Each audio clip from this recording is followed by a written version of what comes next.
जिस तरह से सियासी हत्याएं हो रही हैं मुस्लिम लीडरों की, मुख्तार अंसारी की हत्या की खबर आई है, तो इस तरह से एक हत्या क्या है?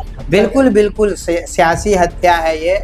आप देखें कि सियासी हिस्सेदारी तो माइनस में चली गई। हमारे लोग ना असेंबली में ना पार्लियामेंट में, हमारी कौन सुनेगा। यही कारण है कि आज मुख्तार अंसारी मारे जा रहे हैं, शहाबुद्दीन साहब मारे जा रहे हैं, अतीक अहमद मारे जा रहे हैं, कल हम जैसा लोग मारा जाएगा, उमर खालिद जेल में मर रहा है, शर्जील इमाम जेल में मर रहा है। कौन है हमारी सुनने वाला।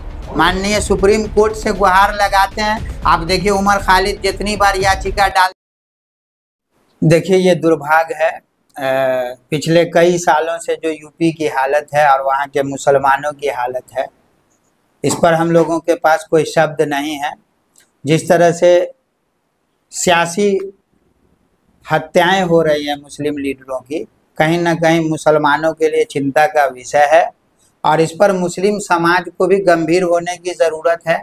और जो नाम के मुसलमान जिस सेकुलर पार्टी से जुड़े हुए हैं, उसको ज़्यादा इस पर गंभीर होना चाहिए कि आज जो है जिस तरह से यूपी में हत्याएं हो रही हैं सियासी तौर पे। पहले आप बिहार की बात करें तो यहाँ के भी एक कद्दावर नेता थे शहाबुद्दीन साहब, उनकी हत्या हुई। उसके बाद यूपी में आप देखें अतीक अहमद की हत्या हुई और अभी मुख्तार अंसारी की हत्या की खबर आई है। तो इस तरह से एक हत्या क्या है? बिल्कुल सियासी हत्या है ये। आप देखें कि इन लोगों को जेल में रहने के बाद भी जो इलाज होनी चाहिए, जो सुविधाएं मिलनी चाहिए, वो नहीं मिलती है। परिवार के लोगों को मिलने नहीं दिया जाता है। न्यायपालिका किस लिए है? दोष या दोषी को सजा देने के लिए न्यायपालिका है, लेकिन यूपी में देखें आप तो पुलिस वहां फैसला करती है। ये काफ़ी चिंता का विषय है और दुर्भाग्य भी है। भारत जैसे संवैधानिक देश में, लोकतांत्रिक देश में एक खास समुदाय के लोगों को टारगेट करके मारा जा रहा है।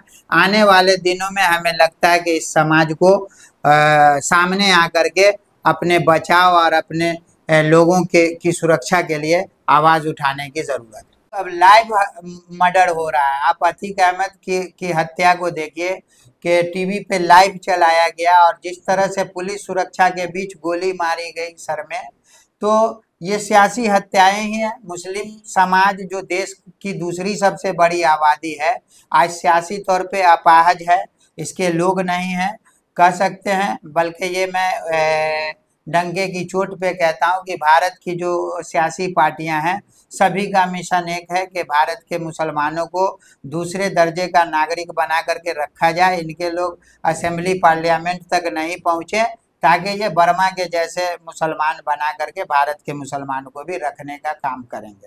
आजम खान साहब, क्या आपको डर है कि उनके साथ भी कुछ ऐसी? नहीं, डर नहीं, क्लियर है। देखिए अब अगला नंबर उन्हीं का है, जेल में डाल करके मार रहे हैं। जबकि इस तरह की घटना काफ़ी निंदनीय है।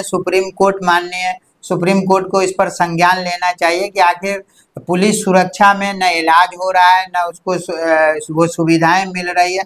आजम खान को देखिए आप, लगातार सांसद रहे, एमएलए रहे, उनकी पत्नी जेल में, बेटा जेल में। ये कैसा न्याय तंत्र है कि सिर्फ मुस्लिम समुदाय के लीडरों को जेल में डाल रहे हैं फिर मार रहे हैं। तो इस पर जो है काफी मुस्लिम समाज को गंभीर होना होगा। माफिया का टैग लगा हुआ है, अतीक अहमद साहब कहिए, आप मुख्तार अंसारी, दोनों पर माफिया का टैग लगा। अच्छा, ये सिर्फ मुस्लिम ही लोग माफिया हैं, बाकी लोग सब दूध के धुले हैं।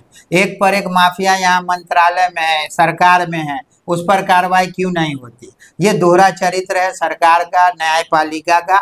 हम समझते हैं कि इस पर माननीय सुप्रीम कोर्ट को संज्ञान लेने की जरूरत है कि एक समुदाय को टारगेट किया जा रहा है, उसके अंदर विश्वास जगे लोकतंत्र पर, संविधान पर। इसलिए सुप्रीम कोर्ट को इस पर अविलंब संज्ञान लेना चाहिए। ये सेकुलर पार्टियों से बड़ा कोई गुंडागर्दी कर ही नहीं रहा। सेकुलर पार्टी सो कॉल्ड, जिसको तथाकथित सेकुलर पार्टी कहते हैं, ये असल खतरा है मुस्लिम समुदाय के लिए, पिछड़ा अति पिछड़ा वर्ग के लिए।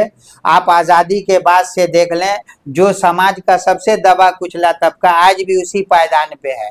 चाहे वो आप हिंदू के दलित, पिछड़ा अति पिछड़ा समुदाय की बात करें या मुस्लिम समुदाय की, आज भी उसकी हालत वही है। इन लोगों ने सिर्फ वोट लिया, डर की राजनीति दिखाया।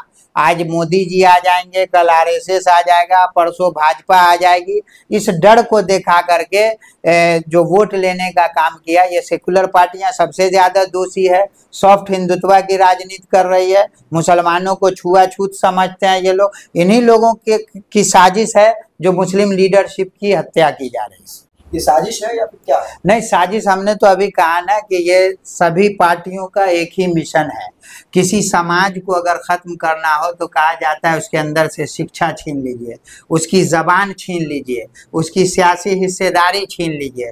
तो शिक्षा में तो हम लोग जीरो पे हैं, 3% 2.5% हमारे यहाँ शिक्षा, रोजगार हमारे यहाँ है नहीं, 3 से 4% है। सियासी हिस्सेदारी तो माइनस में चली गई, हमारे लोग ना असेंबली में ना पार्लियामेंट में, हमारी कौन सुनेगा। यही कारण है कि आज मुख्तार अंसारी मारे जा रहे हैं, शहाबुद्दीन साहब मारे जा रहे हैं, अतीक अहमद मारे जा रहे हैं, कल हम जैसा लोग मारा जाएगा।